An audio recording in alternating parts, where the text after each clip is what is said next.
අයිබෝවන් ඔගලන්ට අපේ පළවෙනි විදියේදී කිව්වා විදේශගත වෙන්න ඉන්න කාන්තාවක් හැටියට ඔයගොල්ලෝ විදේශ රැකියා ආයතනයක් තෝරගනිද්දී බලන්න ඕන කරුණු පහක් තියෙනවා කියලා. එතකොට ඒ කරුණු පහේ පළවෙනියටම ඔයගලන්ට එදිලා තියෙන්නේ පුහුණුව. පළවෙනි පාර රට යන ඕනෑම කාන්තාවක් පුහුණුවක් කරන්න ඕනද කියන එක දැනගන්න තමයි අපි අද ඇවිත් ඔව් අනිවාර්යයෙන්ම කරන්න ඕන. ඒකට තමයි අද අපි ඇවිල්ලා ඉන්නේ ජනකාන්ත විදේශ රැකියා පුහුණු මධ්‍යස්ථානය.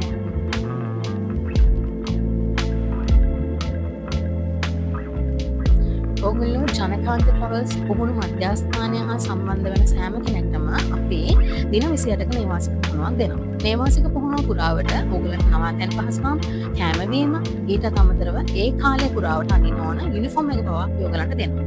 ඊට අමතරව ඔයගලන්ට කිව්වොතින් ඔයගොල්ලෝ ගෘහ සේවිකාවක් විදියට, සාත්‍ය සේවිකාවක් විදියට, හෙදියක් විදියට යන ඕනෑම කෙනෙක් අනිවාර්යෙන් දින 28 මෙම නේවාසික පුහුණුව කරන්න ඕන. දින 28 නේවාසික පුහුණුවේ අපි ඔයගලන්ට යුනිට්ස් 7ක් උගන්වනවා.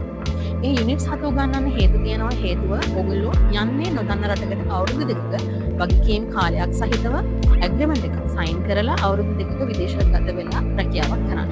එතකොට ඒ රැකියාව කරන කාලය පුරාවට ඔයගොල්ලෝ ලංකාවේ භාවිතා කරන්නේ සිංහල, සාමාන්‍යයෙන් දෙමළ, මධ්‍යම විදියට ඉංග්‍රීසි. එතකොට ඔයගලන්ට අරාබි භාෂාව පිළිබඳ මනා දැනුමක් නැහැ. අපේ ආයතනයේ දින 28 පුරාවටම ඔයගලන්ට අනිවාර්යයෙන්ම අරාබි භාෂාව 100% උගන්වනවා. එතකොට ජනකාන්ත ට්‍රැවල්ස් විදේශ රැකියා ආයතනය ඔබ තෝරා ගන්න ඕන ප්‍රධානම හේතුවක් තමයි අපේම විදේශ රැකියා පුහුණු මධ්‍යස්ථානයක් තියෙනවා.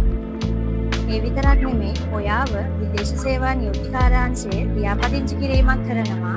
ඊට අමතරව ඔයගලන්ට අපේ ආයතනයෙන් NVQ level 3 වටිනා සහතික පත්‍රයක් පිරිනමනවා. එහෙනම් අපේ ජනකාන්ත විදේශ රැකියා පුහුණු මධ්‍යස්ථානයේ පළමු වරට විදේශගත වන ගෘහ සේවිකාවන්, හෙදියන්, සාත්‍ය සේවිකාවන් පුහුණු වන විදිය කොහොමද කියලා අපි ඉදිරි වීඩියෝ වලින් බලමු.